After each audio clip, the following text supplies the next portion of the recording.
Bismillah. Bonjour, aujourd'hui nous allons étudier le framework Symfony. Ce cours est un complément du module Web dynamique en PHP de la filière SMI, semestre S6. Symfony est un framework PHP très répandu qui offre une base solide pour le développement des applications PHP professionnelles, et ceci d'une manière aisée et efficace. Ce framework se base sur les notions que nous avons déjà vues, à savoir les éléments essentiels de la programmation de base en PHP. Nous avons vu aussi comment organiser notre code en respectant le modèle MVC. Nous avons vu aussi les éléments de la programmation orientée objet en PHP. Le framework Symfony se base sur toutes ces notions.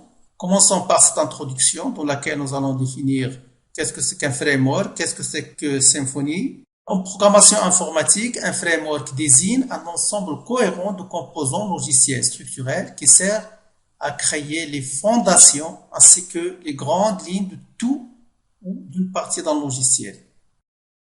L'objectif d'un framework est de simplifier le travail du développeur en leur offrant une structure prête à l'emploi et de leur permettre de ne pas partir de zéro à chaque nouveau projet. C'est-à-dire, si vous voulez créer une application en PHP, vous n'êtes pas obligé de commencer à partir de zéro. À chaque fois que vous voulez commencer votre projet, vous pouvez vous baser sur des composants qui existent déjà. L'avantage d'un framework est la réutilisation du code, la standardisation de la programmation, et bien sûr, vous bénéficiez de l'enrichissement continu par l'expérience de tout le développement antérieur. Symfony est parmi les frameworks PHP très répandus qui offrent une base solide pour le développement des applications PHP professionnelles de manière aisée et efficace. Prenons cette capture d'écran qui est prise du site officiel de Symfony. Ils disent ici que Symfony is a set of PHP components, a web application framework, a philosophy, and a community, all working together in harmony. Ça veut dire que Symfony est un framework et en plus, il offre plusieurs composants indépendants que vous pouvez intégrer dans vos applications. En plus de ça, il est supporté par une large communauté de centaines de milliers de développeurs. Et enfin, c'est une philosophie. Donc, il promeut le professionnalisme, les bonnes pratiques de programmation, la standardisation et l'interopérabilité des applications. Notre objectif de ce cours est de vous initier à utiliser le framework Symfony. Le plan du reste de ce cours est le suivant. Dans un premier chapitre, nous allons voir le nécessaire pour l'installation, savoir les prérequis, installer Composer, comment créer une application Symfony, et enfin comprendre l'arborescence des dossiers et des fichiers installés par Symfony. Dans le deuxième chapitre, nous allons créer une application simple, un Hello World, et au passage, nous allons voir comment créer une route, comment créer un contrôleur, et comment afficher en utilisant un template. Puis, nous allons voir comment accéder à notre application via le navigateur, et au passage, nous allons voir quelques outils de débogage de notre code. Le troisième chapitre est consacré à voir plus de détails dans le développement de l'application. Donc, nous allons voir en détail le routage, les routes, les annotations, comment générer les URL. Dans le contrôleur, nous allons voir les classes utilisées, request, response, la notion de service, etc. Et le troisième point concerne l'affichage, les templates Twig, la syntaxe, les expressions, les fonctions utilisées par Twig, les filtres, les assets, les URL, les paths, etc. Dans le chapitre 4, nous allons voir comment accéder à notre base de données, c'est-à-dire le modèle avec le composant doctrine. Et ici, nous allons voir qu'est-ce que c'est que les entités, comment ajouter, modifier, supprimer des entités, surtout en utilisant les méthodes persist et flash, et comment chercher les données avec la notion de repositories. Le dernier chapitre concerne les formulaires, savoir comment créer des formulaires et comment utiliser les validateurs de Symfony. Commençons donc notre premier chapitre qui concerne l'installation. La première chose à faire est de vérifier les prérequis. Vous devez avoir la version PHP 7.2.5 ou plus. Donc avant de commencer, vérifiez est-ce que votre version de PHP est à jour. Pour voir quelle est la version actuelle de votre système PHP, vous pouvez utiliser la commande php-version. Ou bien, dans le dashboard de EasyPHP, vous pouvez la regarder ici. Alors, regardez sur mon dashboard. La version que j'utilise est la version PHP 7.1.1.3. J'utilise une version x86. Ça veut dire 32 bits. C'est ça la version que j'utilise pour EasyPHP. Selon la version que vous utilisez, nous allons télécharger une nouvelle version de PHP. Donc, allez directement sur le menu Tools, Updates and Tools et cliquez sur Visite the Warehouse. Vous pouvez aller directement à la section PHP. Ces versions grisées nécessitent une inscription. Cherchez la toute dernière version qui ne nécessite aucune inscription. Voilà, donc le 7.3.5 pour la version 64 bits ou bien 32 bits. Voilà, je vais télécharger celle-ci. Je clique sur enregistrer le fichier. Une fois que le téléchargement est terminé, je clique pour terminer. Une fois que je reviens dans le dashboard,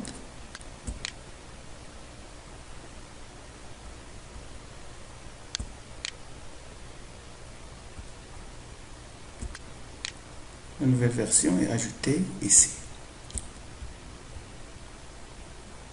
Et puis je peux sélectionner cette version pour configurer ma page. Et je clique sur le Start pour qu'elle la prenne en considération. Voilà.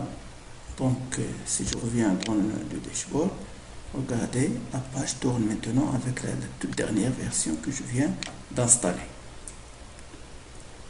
Maintenant, mon serveur web utilise la version 7.3.5 de PHP et donc elle est dans les bonnes conditions de Symfony. Le deuxième point à faire est d'installer Composer. Composer est un outil très intéressant dans le monde Symfony. C'est un logiciel qui va nous permettre de télécharger, installer et configurer les composants pour Symfony. Au fur et à mesure que nous travaillons avec Symfony, nous aurons de temps en temps besoin de télécharger des composants. Alors, on aura recours tout le temps à Composer pour faire ceci. Pour installer Composer, il suffit de copier ce lien et le coller dans l'adresse de votre navigateur.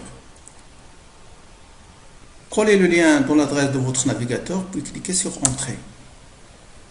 Puis cliquez sur Enregistrer le fichier pour télécharger. Une fois téléchargé, cliquez pour l'exécuter.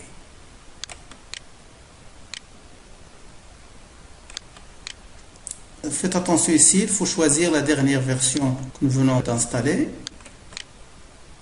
Et cliquez sur Next. Voilà, c'est tout. Une fois Composer est installé, il nous reste à passer à la troisième étape, c'est de créer notre application Symfony.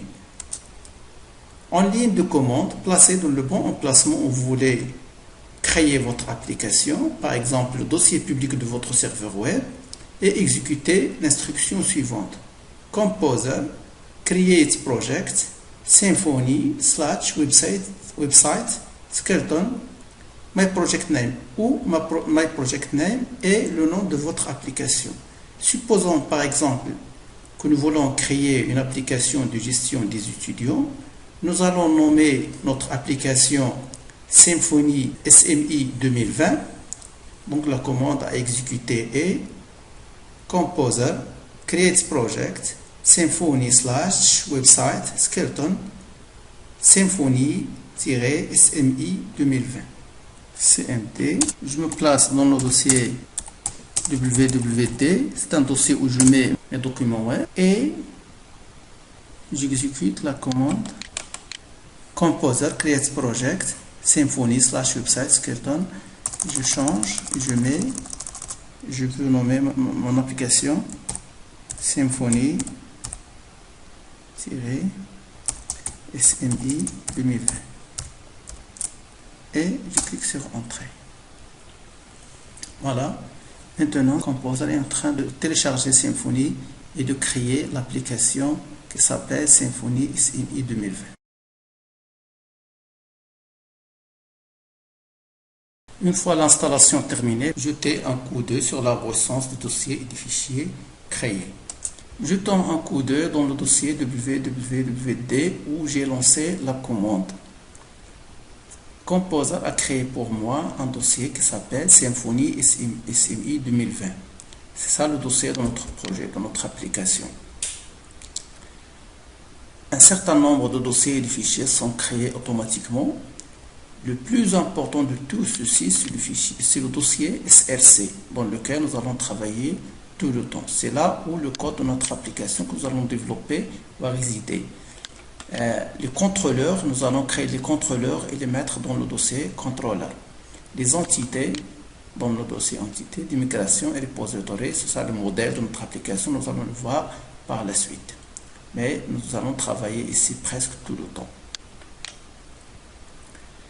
Le dossier templates, lui, il va contenir tous les templates, ça veut dire, si vous voulez, le code HTML que va afficher les vues de notre application que nous allons envoyer à l'utilisateur. C'est le deuxième dossier du point de vue importance. De temps en temps, nous allons travailler dans le dossier config pour ajouter des configurations. Au début, nous allons utiliser surtout le fichier routes.yam pour configurer les routes de l'application. Le quatrième dossier du point de vue important, c'est le dossier public où nous allons mettre les fichiers publics, les fichiers et dossiers publics de l'application. Il y a déjà un fichier index.php, c'est le point d'entrée à l'application. Le seul point d'entrée à l'application, c'est le fichier index. Toutes les URL qui vont accéder à l'application doivent passer par le fichier index.php. Dans ce dossier public, nous allons ajouter aussi les images, les feuilles de style, les scripts JavaScript. Donc tout ce qui est public, on va le mettre dans ce dossier. La racine de notre site va pointer sur ce dossier. Voilà, ce sont les dossiers les plus importants de notre application. Si vous voulez, dans le dossier vendeur, là où Composer va mettre tous les composants que nous aurons besoin. De temps en temps, on va télécharger de nouveaux composants pour les ajouter à notre application en utilisant Composer. Composer va les installer ici et il va maintenir le fichier composer.json dans lequel il stocke des dépendances de tous les dépendances du projet et des packages que nous allons télécharger.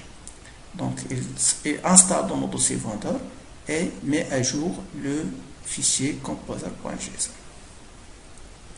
Le dossier bin contient une console que nous allons utiliser de temps en temps en ligne de commande pour exécuter certaines commandes à la ligne de commande.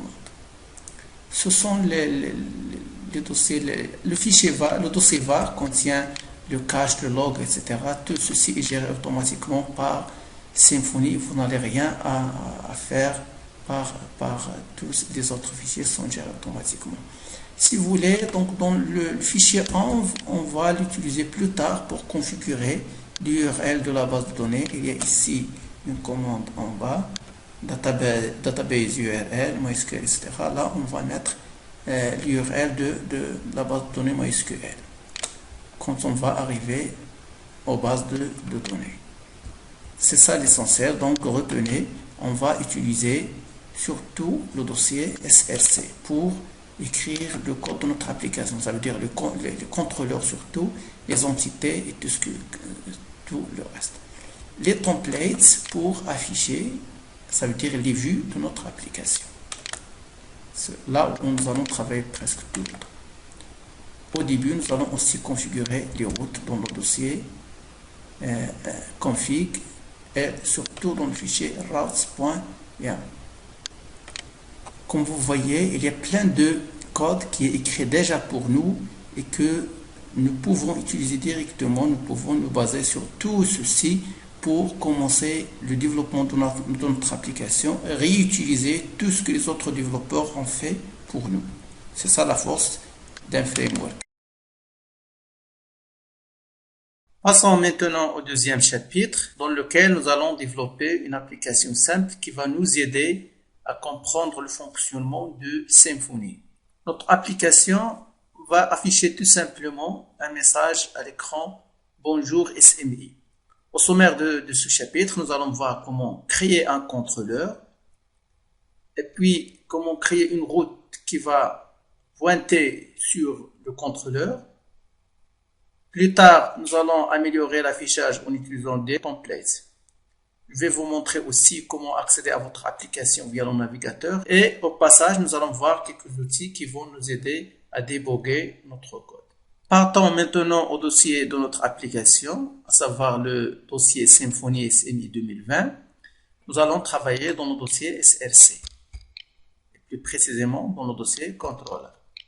Ici, nous allons créer un nouveau contrôleur que nous allons nommer étudiant contrôleur.php. Puis, nous allons ouvrir ce contrôleur. Notre contrôleur n'est en fait qu'une classe PHP qui possède une méthode qui va afficher le message que nous voulons afficher, à savoir bonjour SMI. Commençons tout d'abord par déclarer l'espace de nom. Tous les contrôleurs sont dans l'espace de nom namespace app controller parce qu'ils sont dans le dossier src controller. Donc Symfony les met dans l'espace de nom app controller. Donc, prenez l'habitude de mettre tous les contrôleurs dans cet espace de nom.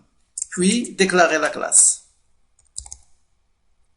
Classe étudiant contrôleur. Bien sûr, le nom de la classe doit être le même que le nom du fichier. Et je déclare une méthode publique. Dire bonjour.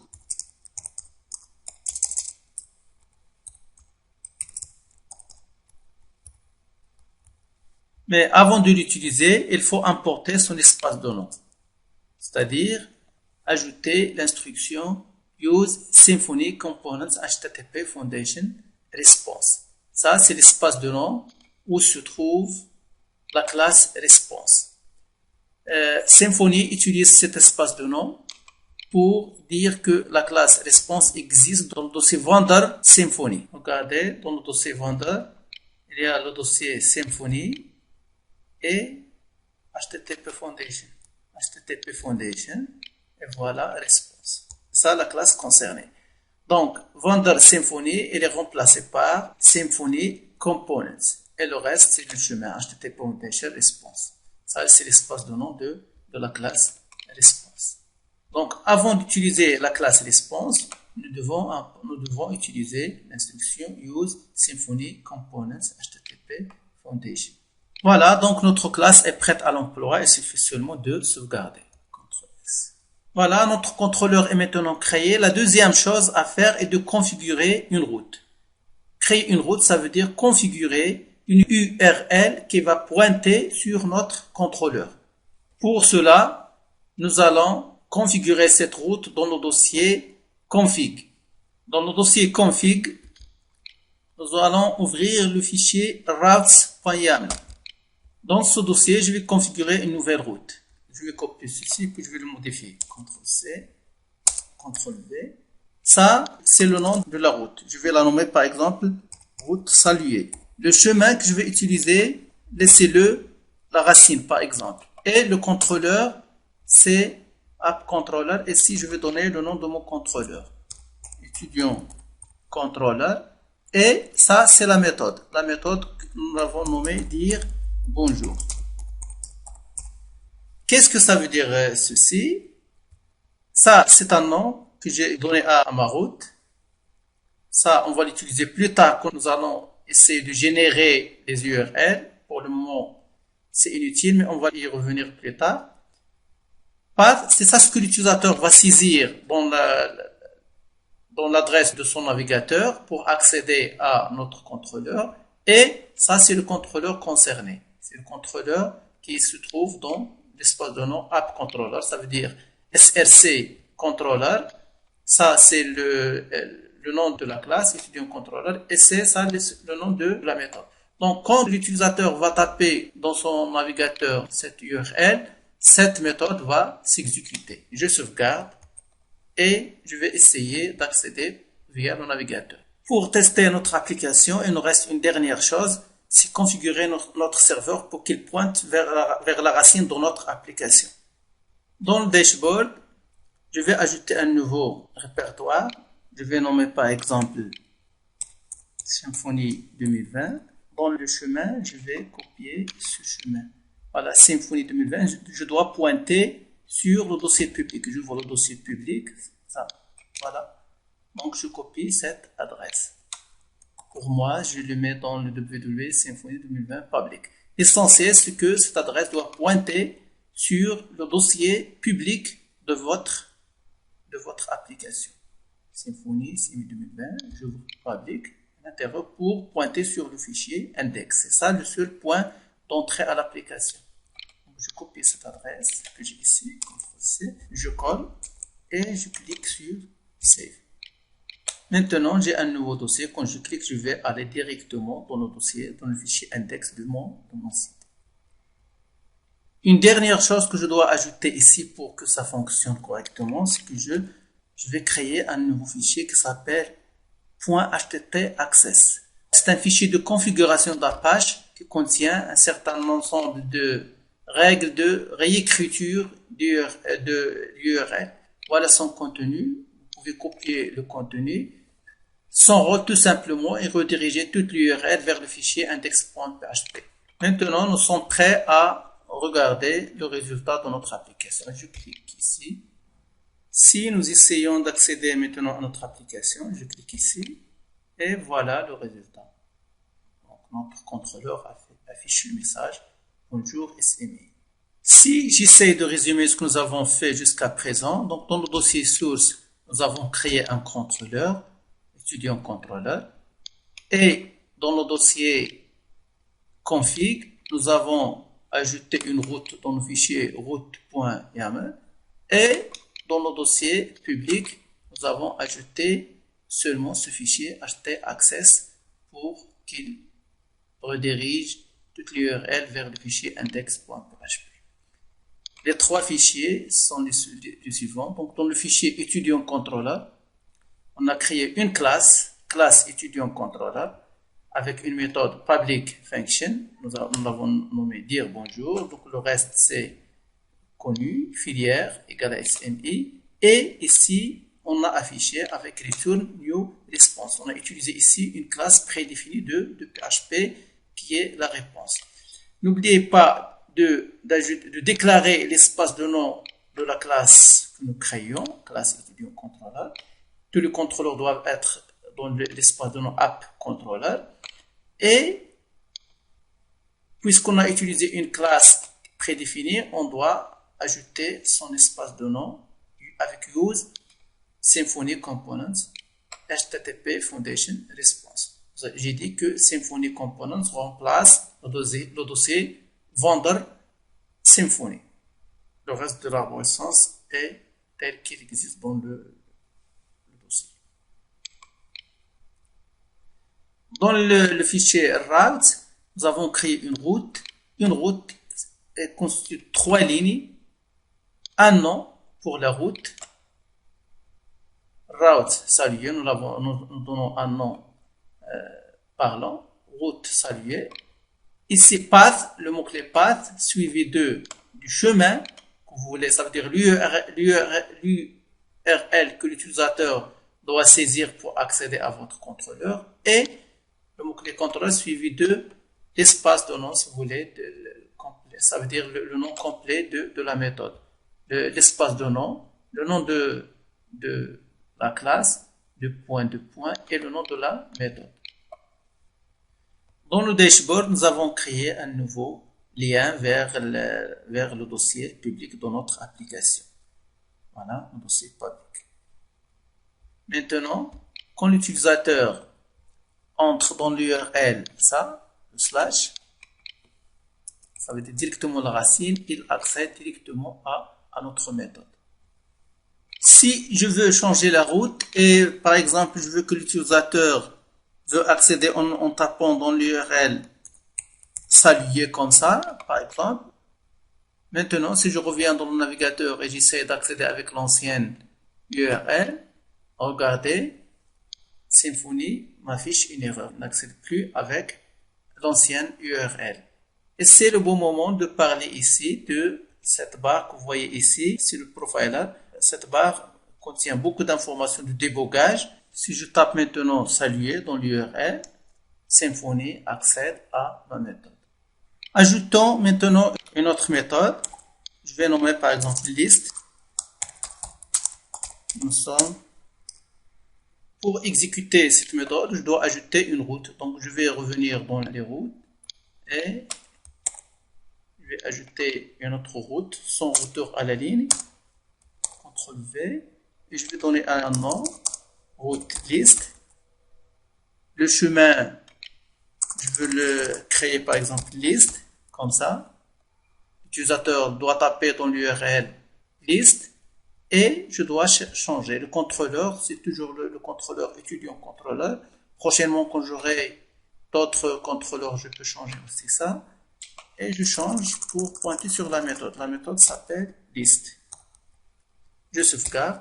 Je vais dans le navigateur et je change pour taper list. Et vous voyez, notre méthode fonctionne bien. Jusqu'à présent, nous avons utilisé le fichier de configuration routes.yaml pour créer des routes. Il y a une autre façon pour créer des routes en utilisant ce qu'on appelle les annotations. Pour illustrer ceci, je vais créer une troisième méthode.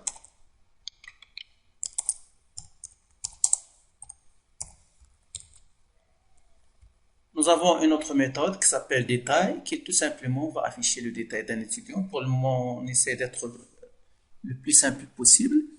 On doit créer une route pour accéder à cette méthode. On peut le faire toujours via le fichier routes.yaml en ajoutant une nouvelle route, mais on peut le faire directement ici dans le contrôleur. Juste avant la méthode, on doit ajouter un commentaire de ce qu'on appelle une annotation.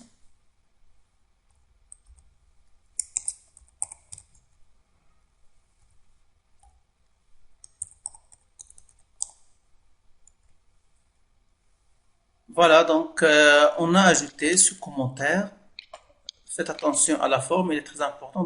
Donc sur 3 lignes, sur une ligne, on met slash étoile étoile.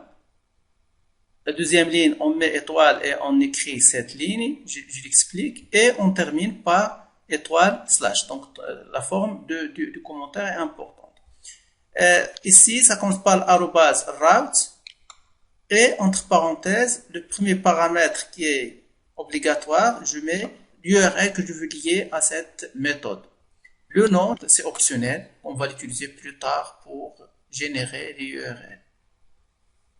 Si vous voulez, c'est exactement l'équivalent de cette route que je peux configurer dans routes.yaml. Route détail, c'est le nom de la route. Le chemin, étudiant détail. Et le contrôleur, qui est app contrôleur, étudiant contrôleur, qui pointe sur la méthode détail. La seule différence, c'est que cette route elle est écrite à part, dans un fichier à part, alors que cette route elle est définie directement dans le contrôleur, dans le même fichier. C'est juste avant la méthode, à l'intérieur du contrôleur. Pour que ça fonctionne, on doit ajouter une petite chose. Puisqu'on a utilisé les annotations, on doit ajouter l'espace de nom. On doit importer cet espace de nom use Symfony Components Routing Annotation Route. Cette classe existe dans cet espace de nom. Si vous êtes vraiment intéressé où se trouve cette classe, donc c'est dans Vandal Symfony Routing Annotation. Voilà, route, c'est ça la classe. Vandal Symfony Routing Annotation. Donc, Vandal Symfony est remplacé par Symfony Components. routing annotation routes pour pointer vers la classe. Maintenant, je peux accéder à cette méthode en collant ceci dans le navigateur. Copier. Je vais aller dans mon navigateur et je copie. Voilà, comme vous voyez, c'est l'étudiant mouché. Donc, mon navigateur a accédé à la méthode. Comme vous voyez, nous pouvons utiliser l'une ou l'autre des deux méthodes pour définir les routes. Soit on définit dans le fichier routes.yaml comme on l'a fait avec les deux premières méthodes, et on peut utiliser les annotations comme on l'a fait avec cette méthode détail. Symfony recommande d'utiliser les annotations. Vous pouvez utiliser les outils de débogage fournis par Symfony pour avoir des informations sur le routage. C'est le bon moment pour voir la console de Symfony. Je lance la console en ligne de commande. Je me place dans le dossier de mon projet.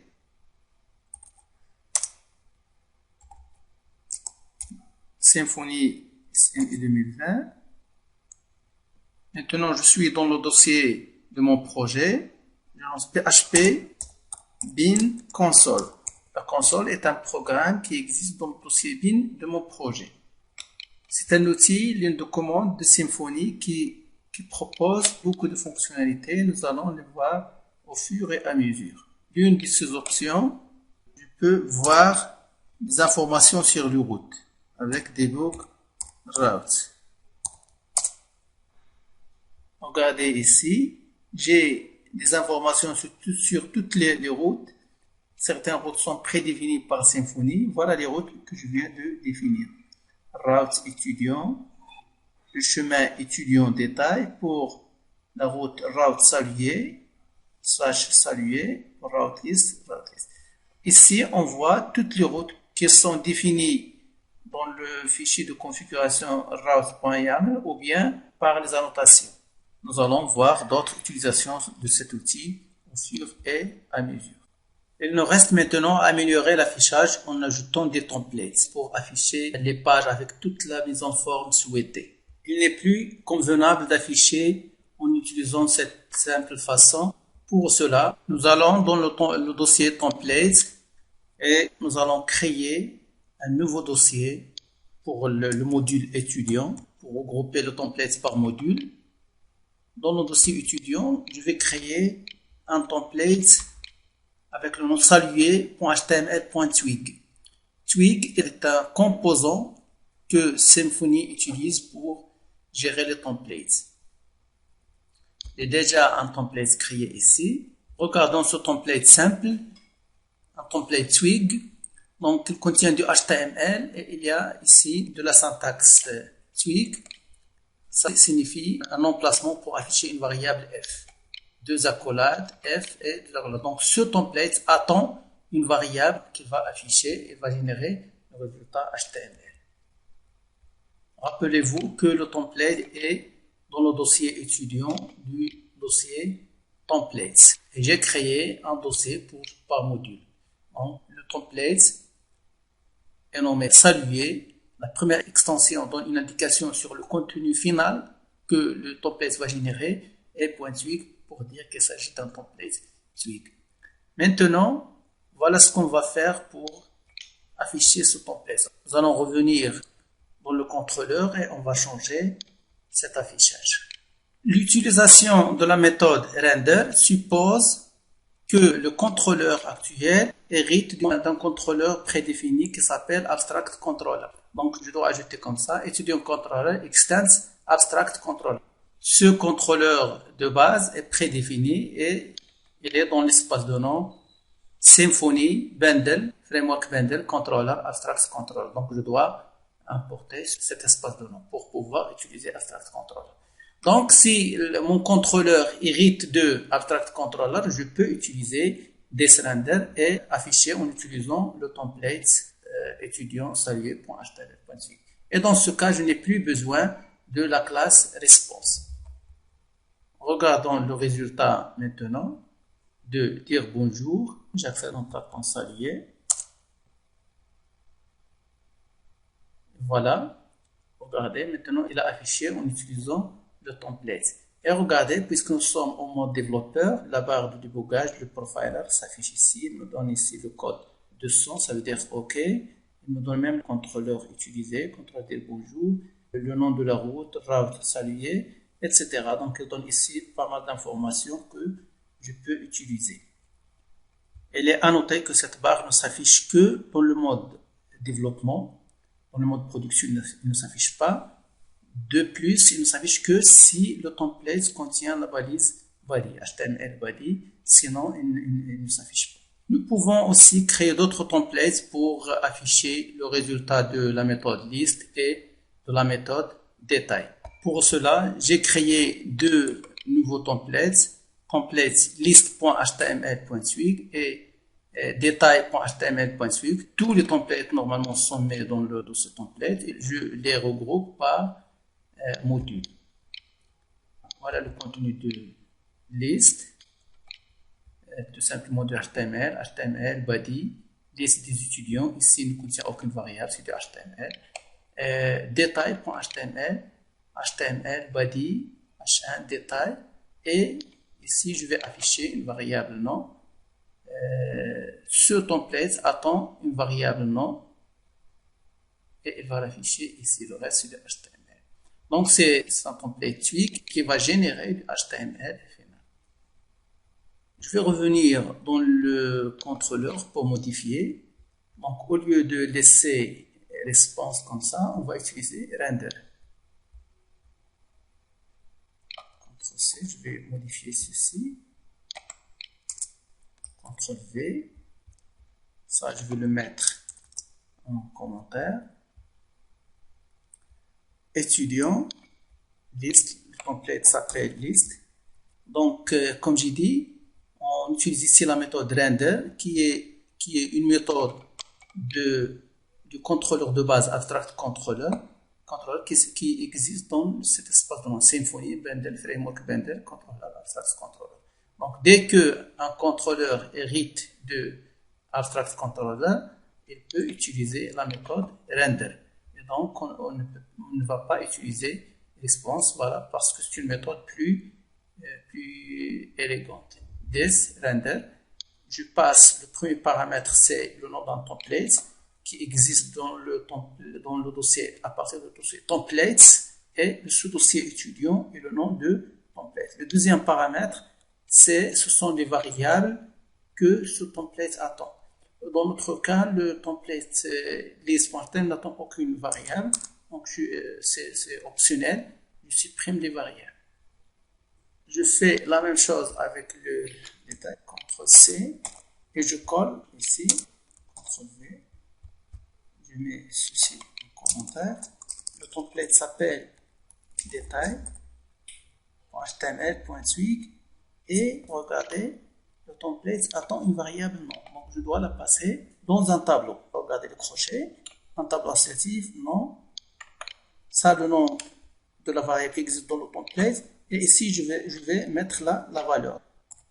Si j'ai plusieurs variables à passer au template, je les mets dans le tableau. Le premier élément, deuxième élément, troisième élément. Toutes les variables, je les stocke dans ce tableau et je les passe au template.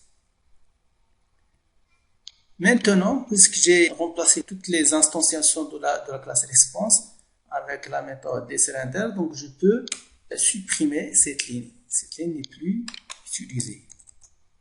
Ou bien je peux effacer complètement.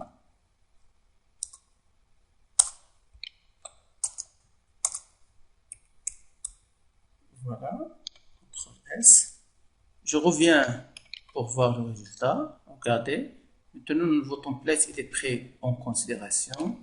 Si je mets étudiant détail, donc voilà, les templates sont pris en considération. Si j'écris saluer, saluer, et voilà, donc je suis dans bonjour, cher étudiant de la filière SNI, il a calculé de la filière. Regardez, donc dans le profiler, le contrôleur étudiant contrôleur bonjour, la route, saluer.